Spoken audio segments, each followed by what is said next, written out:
Shalom, peuple de Dieu, j'espère que vous allez bien, que la paix du Seigneur soit avec nous une fois de plus. Nous avons vu la dernière fois le roi Josaphat dans 2 Chroniques 20, comment il s'est retrouvé totalement envahi par des forces étrangères, les Ammonites, les Moabites, les habitants de Séir. Ils sont tous arrivés et qu'est-ce qui s'est produit? Ils sont venus et ils voulaient attaquer donc Jérusalem, attaquer Juda. Et le roi Josaphat s'est tenu devant Dieu et il a dit cette phrase très importante dans 2 Chroniques 20, verset 12, vers la fin, il dit, nous ne savons que faire, mais nos yeux sont sur toi. Il parlait au Seigneur parce qu'il était dépassé par les événements, parce qu'il se voyait totalement envahi, entouré, encerclé par ses ennemis. Il s'est dit, qu'est-ce que je dois faire? Il a parlé à Dieu et ensuite il dit, nous ne savons que faire, mais nos yeux sont sur toi. Aujourd'hui, j'ai une seule question à te poser. Tes yeux sont sur qui ou sur quoi? Tes yeux sont sur qui ou sur quoi? Dans ton problème, dans ta situation, dans ce que tu vis là. Tes yeux sont sur qui? Tes yeux sont sur quoi? Sur qui comptes-tu ou sur quoi comptes-tu? Est-ce que tu peux répondre à cette question? Sur qui ou sur quoi sont tes yeux? Est-ce que tes yeux sont rivés vers Dieu? Est-ce que tes yeux sont fixés sur Dieu? Est-ce que tu comptes sur Dieu ou tu comptes sur quelqu'un d'autre ou tu comptes sur une chose? Où as-tu placé ta confiance? Sur qui comptes-tu? Laisse-moi te raconter l'histoire de cette jeune fille qui avait sa maman totale. Elle était très souffrante. Elle s'est retrouvée là, totalement démunie. La fille aussi totalement démunie, ne savait même pas comment s'occuper de la maman, le papa étant déjà décédé. Ils étaient là, enfants de Dieu. Ils ne savaient pas comment est-ce qu'il fallait traiter ou soigner la maman.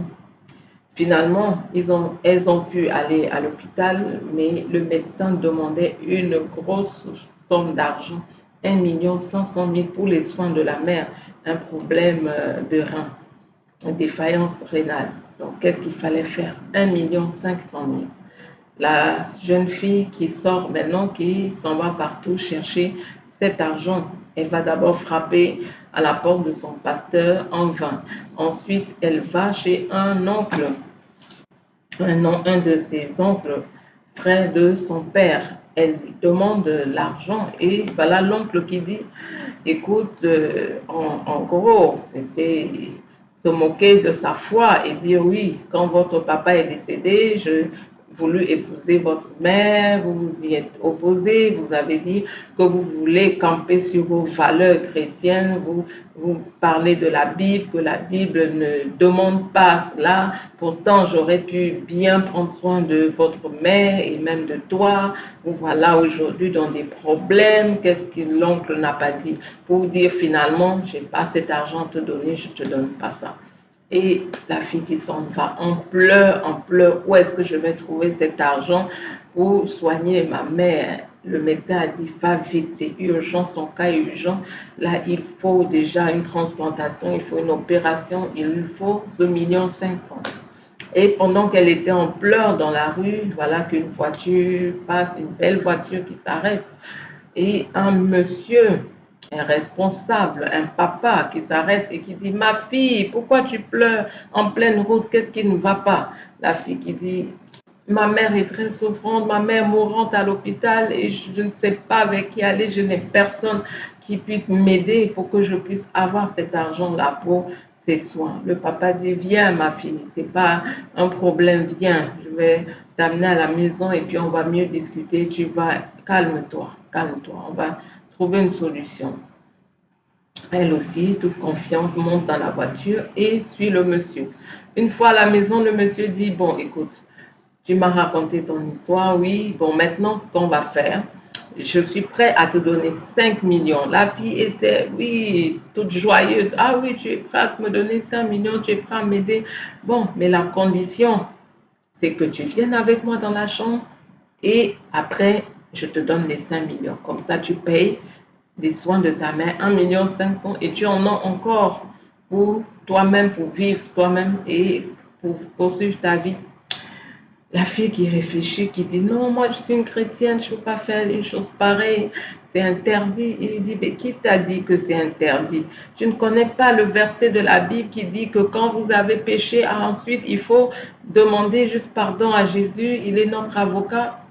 Il dit, ah bon? Ah, bon, avant de te suivre, laisse-moi d'abord 2 minutes, je vais juste prier et après je te suis. Laisse-moi prier. Elle s'est mise à genoux dans le salon de ce monsieur. Elle a commencé à prier, à prier, à prier, à prier. Et plus elle priait, plus elle avait la foi parce qu'elle disait, Seigneur, j'ai pas envie de faire ce que je veux faire là maintenant, je veux m'engager dans quelque chose. Seigneur, je sais que c'est pas bien. Seigneur, viens m'aider. Seigneur, viens à mon secours. Seigneur, elle a prié, parlé, exposé tout son cœur. Et plus elle priait, plus le monsieur disait, mais tu m'as demandé juste 2 minutes, arrête-moi tes prières, tu viens. Elle poursuivait dans la prière, elle poursuivait. Et plus elle priait, plus la foi montait, plus elle avait confiance en Dieu. Et quand elle s'est relevée, elle a dit, va-t'en, éloigne-toi de moi, Satan. Je refuse de me compromettre, même si ma mère est malade, je sais que le Seigneur va intervenir et va la sortir de sa situation. Je ne te suis pas. Et après, on a su que le monsieur, c'était en fait un ritualiste et qui avait besoin d'un sacrifice urgent. Il lui manquait quelques heures pour faire un sacrifice humain afin de continuer à avoir son argent et de prospérer. Donc, elle serait, même si elle avait cédé, elle serait jamais sortie vivante de chez ce monsieur-là. Elle n'aurait jamais eu ces 5 millions qu'elle espérait avoir. Elle ne serait pas sortie vivante. Elle serait morte là et allée où après? En enfer, sans obtenir l'argent, sans voir ta mère guérie. Ça aurait été pathétique. Donc, elle l'a tenue ferme et elle est sortie de là remplie de foi. Après être sortie de là, elle a continué à prier, à ordonner à la mort de libérer sa mère. Elle a eu la foi pour combattre toutes ces forces et ténèbres-là qui étaient en train de vouloir tuer sa mère. Et elle est arrivée à l'hôpital, prier pour sa mère et la maman qui était mourante parce qu'elle est arrivée, le médecin a dit, là je pense que c'est une affaire de minutes, de secondes, même maintenant c'est fini. Mais elle est partie, elle a prié pour la maman et la maman s'est levée. Elle s'est levée, je vous dis, à l'étonnement total de tout l'hôpital, le médecin, tout le monde ébahi, étonné. C'est pas possible. Dieu fait encore des miracles. Oui, Dieu fait encore des miracles. Pourquoi je te raconte cette histoire? Je t'ai demandé d'abord, où sont tes yeux? Vers qui, là, tu as fixé ton regard? Vers qui ou vers quoi? Sur qui comptes-tu?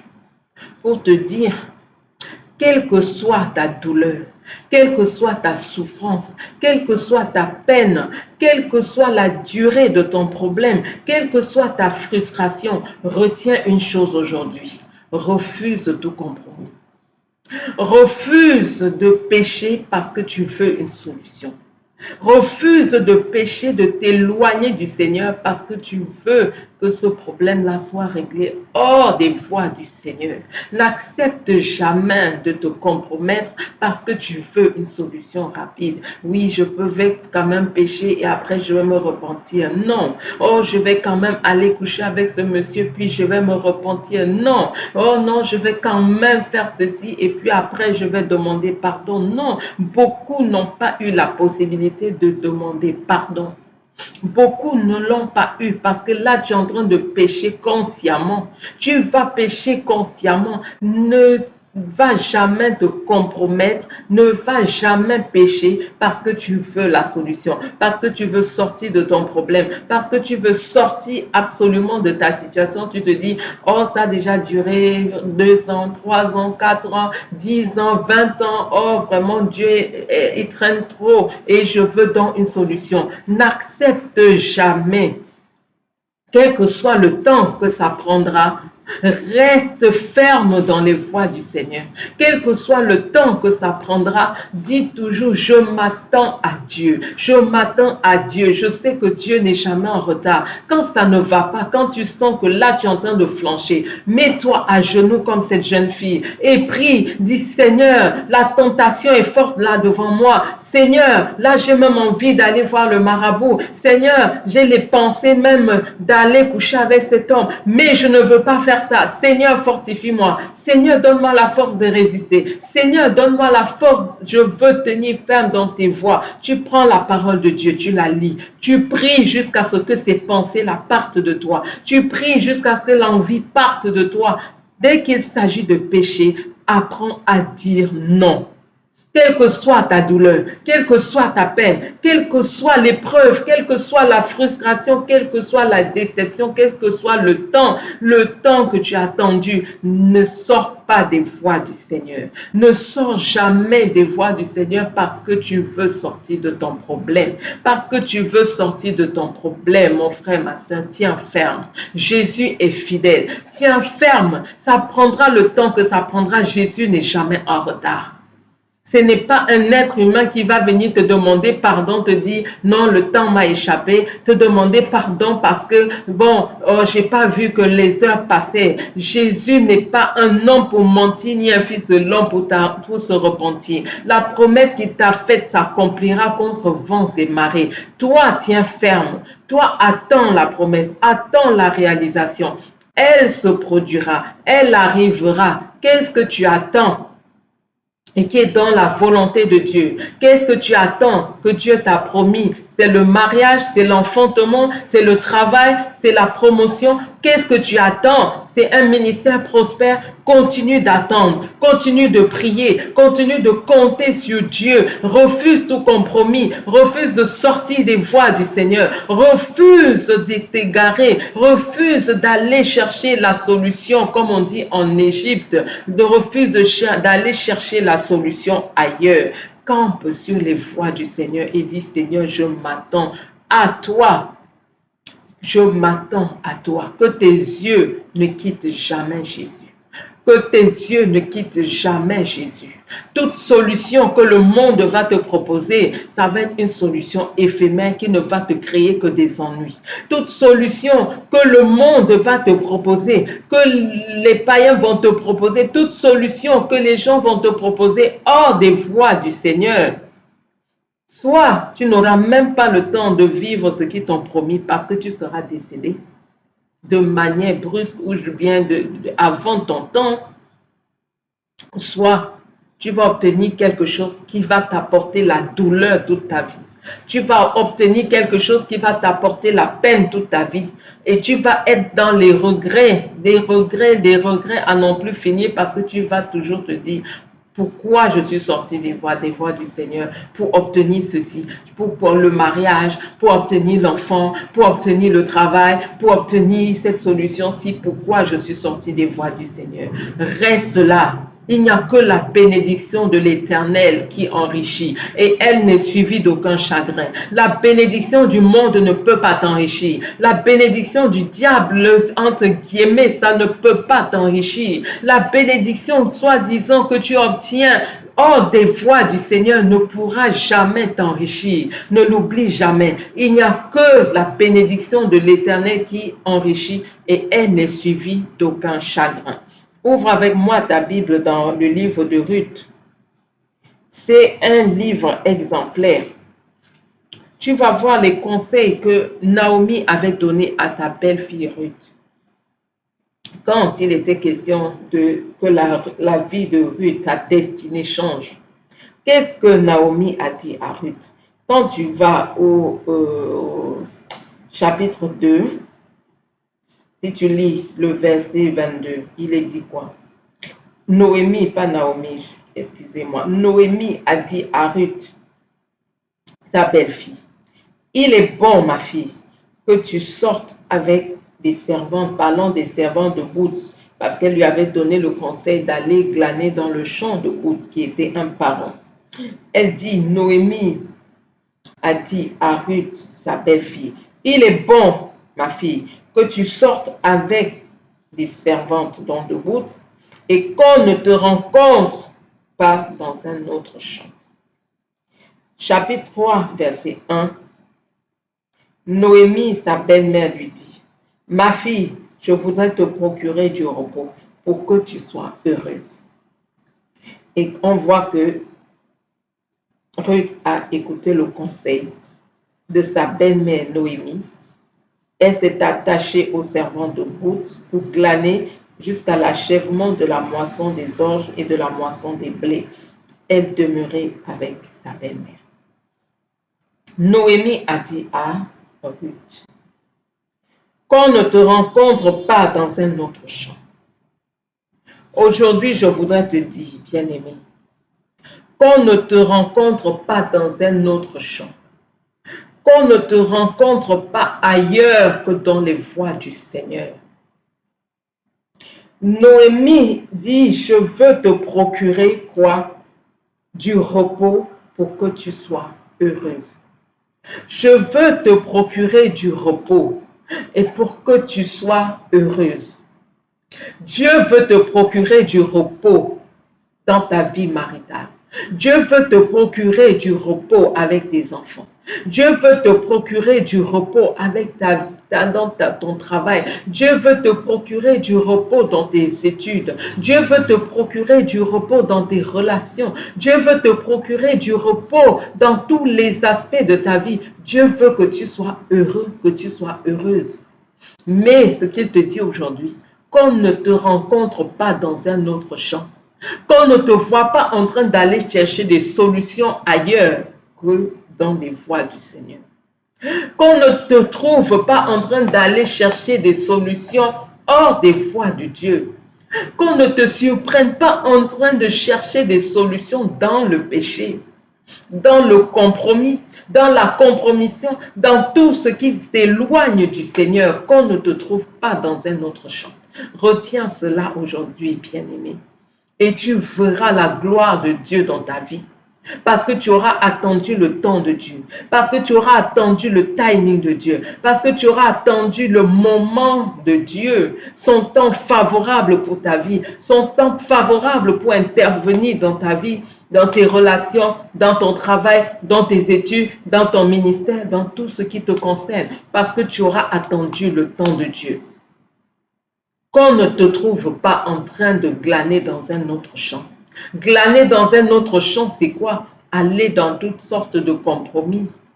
Aller pécher parce que je veux sortir absolument de cette situation.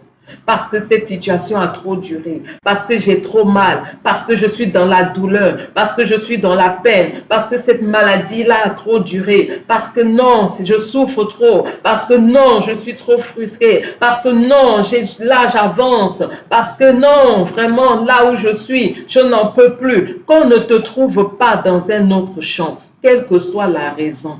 Quelle que soit la raison, je dis que ta frustration, les questionnements, tes craintes, tes peurs, ton âge avancé ne viennent pas faire en sorte que tu commences à t'éloigner des voies du Seigneur, à t'éloigner en te disant, bon, j'aurai la solution là-bas plus vite.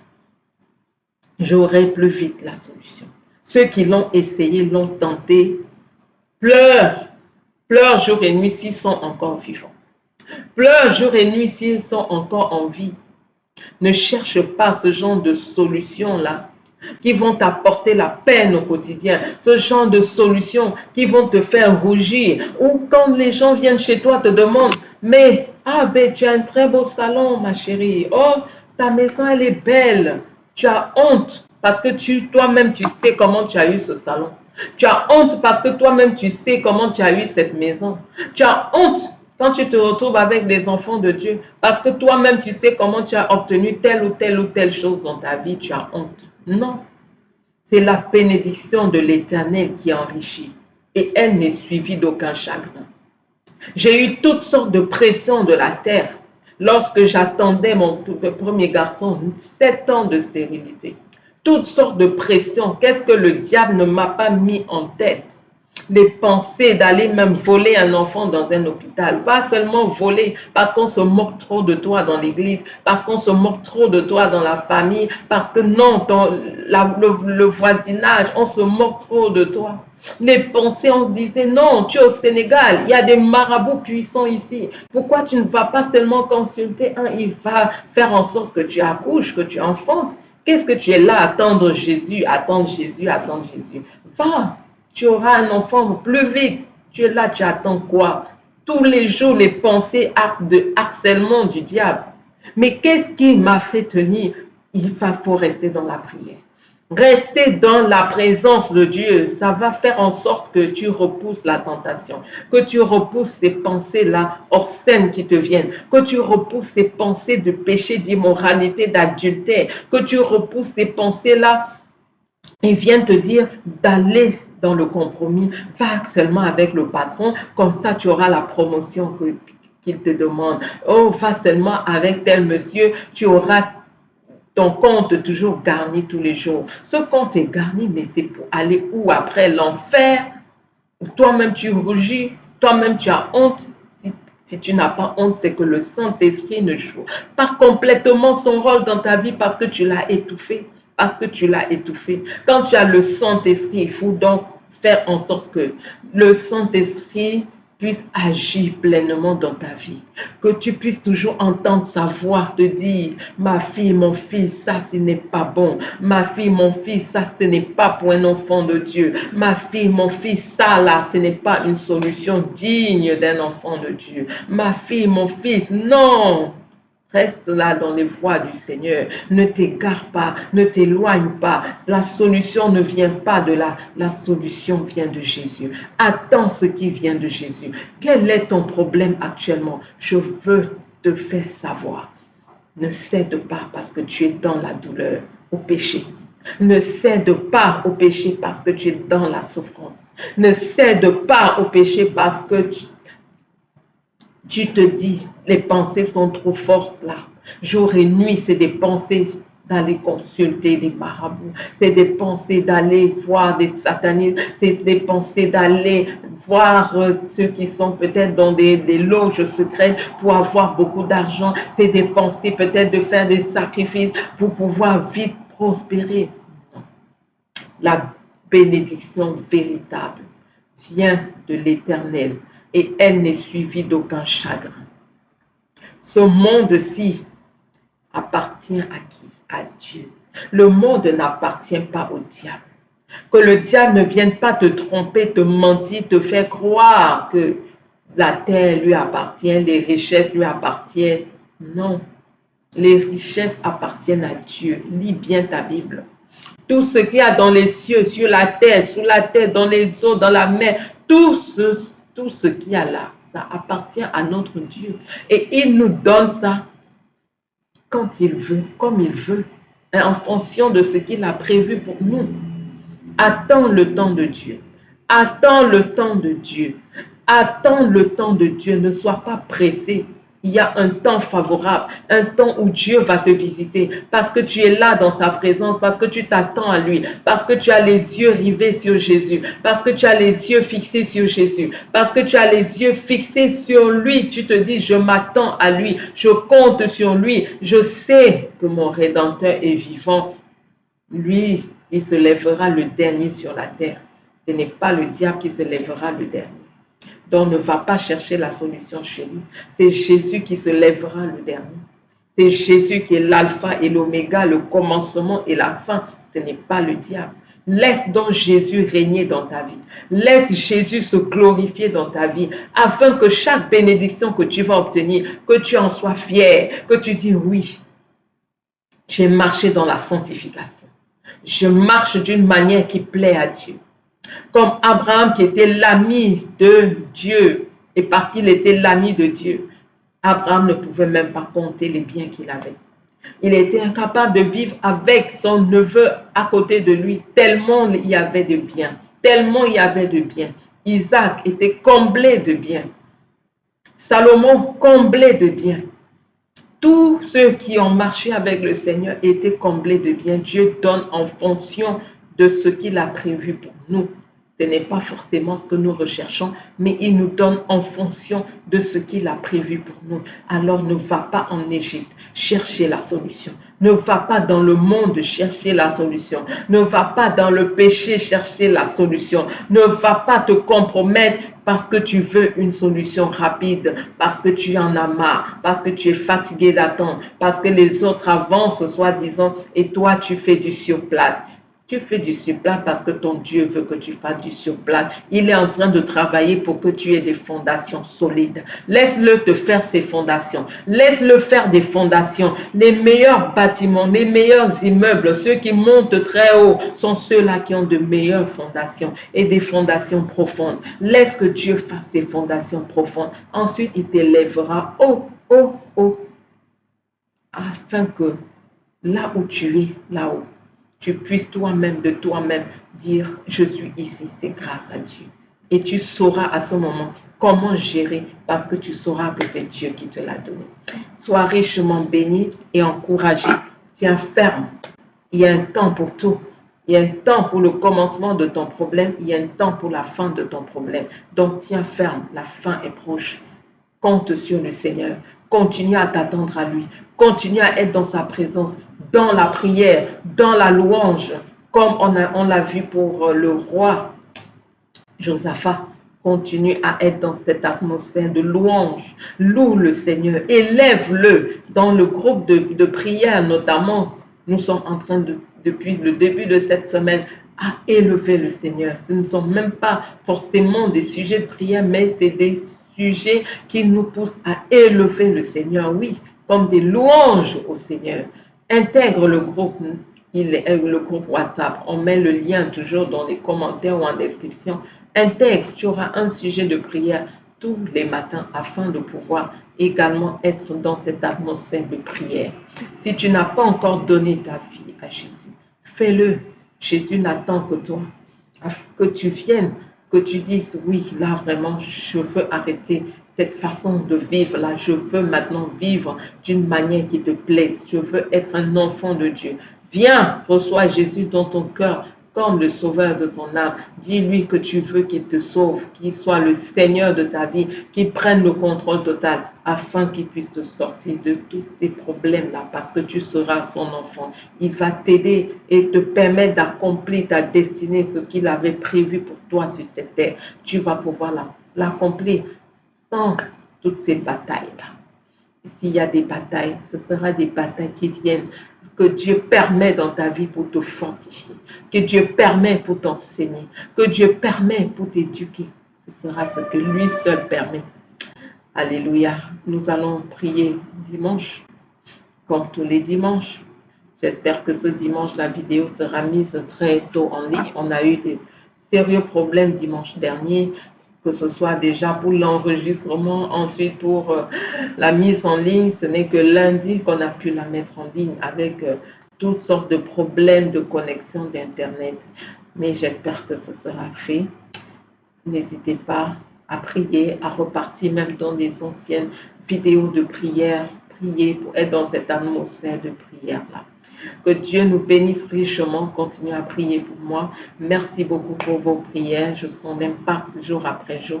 Continuez à prier que Dieu soit toujours celui qui m'inspire et que je puisse toujours être pour vous une source de bénédiction. Soyez richement bénis. À dimanche. Shalom.